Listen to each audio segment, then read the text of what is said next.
in my capacity as the advisory board member that I get the opportunity to nominate speakers to do a board talk. And in this case, I have nominated a dear friend of mine, Eric Ries. Eric, welcome. I'm going to tell the world about you briefly. Eric is a multiple-time entrepreneur. He's built many companies, also is a New York Times bestselling author. He wrote the book, The Lean Startup. It's sold over 1 million copies. It's probably been published in many languages. And he is the creator of the Lean Startup methodology. And he is also the founder and chief executive officer of Long-Term Stock Exchange. And we're just thrilled to have you here, Eric, to talk about the future of finance, the future of long-term investing. We both are at organizations that have long-term in the title. We'll just jump right into it if you don't mind, Eric. Yeah, absolutely. Of course. Thank you for having me. Beautiful. You know, you've built multiple big companies, you've taken on this monumental challenge. And I think it's always interesting for people to hear a little bit about like what's happened in your life. And one of the questions that we often ask is around like the best and worst advice you've ever got, either in your life, if you really want to go to that level, or in the process of building out LTSE. What is the best and worst advice you received? I think the best advice I ever received was to realize, and this is really hard to do, easy to say, very hard to do, but realize that when someone is giving you feedback, they're giving you information about themselves and not about you. So like I've probably had 1,000, 5,000, I don't know, I have no idea how many thousands of conversations I've had with people who are far more knowledgeable than me about LTSE, about capital markets, about going public, about, you know, like I've pitched the company millions of times. I have counseled founders. I've spent a lot of time in this world just talking about this idea. And I would say this is a very polarizing idea. So for every person who thinks it's just the most brilliant, awesome thing they ever heard, there's also, you know, several times as many people who thinks it's pretty much the stupidest thing they've ever heard. So I used to think, okay, I gotta be tougher and build that hard exterior, become cynical and crusty, and, you know, and this advice really transformed it for me. It was like, no, actually every person is just revealing to you what they care about, what they like, what they want. And they might be right. They might be like, when they're telling you about you, they don't know who you are. They don't know or generally care about your inner reality. They're just saying that like, I want this. This is what I'm looking for. And that ability to parse feedback in that different way was absolutely essential to building this company. I would have gone crazy without it. So I think that was the best advice that I got. That's great. Worst advice?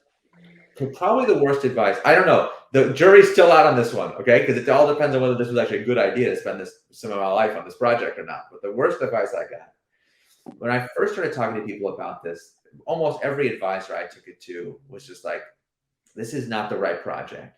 They always be like, this is an old man's game. Do this in retirement.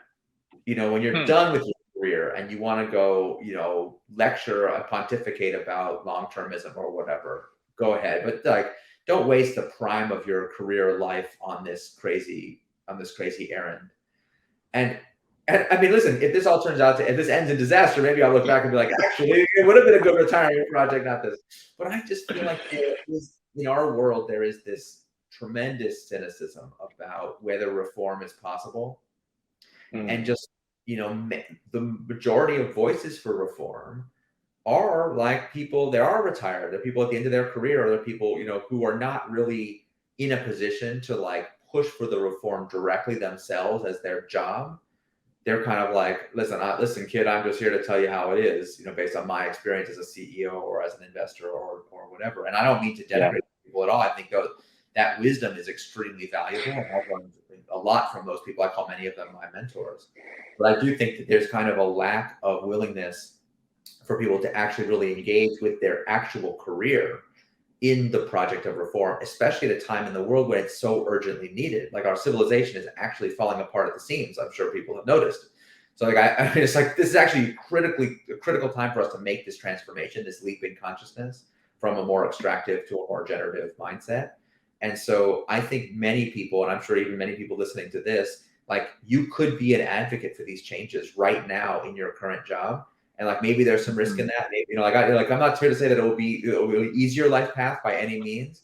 But I think when we all get together after we're all retired and we're all having a drink and talking about what we accomplished in our lives, I think those of us who make that leap will be proud to say, like, we at least made an attempt to steer the civilization onto its right course. We elite privileged few who had access to the levers of power, to the decision-making authority. We used our voice and our privilege and our power to try to make change. And so I hope more people will take up that challenge. Thank you, Eric. And we're not done, but I just still wanted to say thank you for like dedicating for dedicating your life to this work. I think it's ultimately why I invited you on here. I think it is inspirational. And to give you some credit, I mean, when we first started working together 4 years ago, like, it was a pretty crazy idea. But I'll tell you today, like, people, when I would tell them, they'd be like, they'll never get a listing. Maybe they'll get their Form 1, maybe. A lot of people were dubious. But they'll never get a listing. And you have 2. And there's another one I've seen in an S1 filed. So there's others coming. Yeah. And so I think you've already demonstrated, you know, it's like some novel concept of a bureaucratic entrepreneur, or the ability to think very creatively in environments where creativity is scarce. Like you've been a role model for me in trying to work, for example, with public pension plans to build innovation units or R&D units. So I'm glad you ignored the bad advice not to do it. And we're very grateful, Eric, for you coming.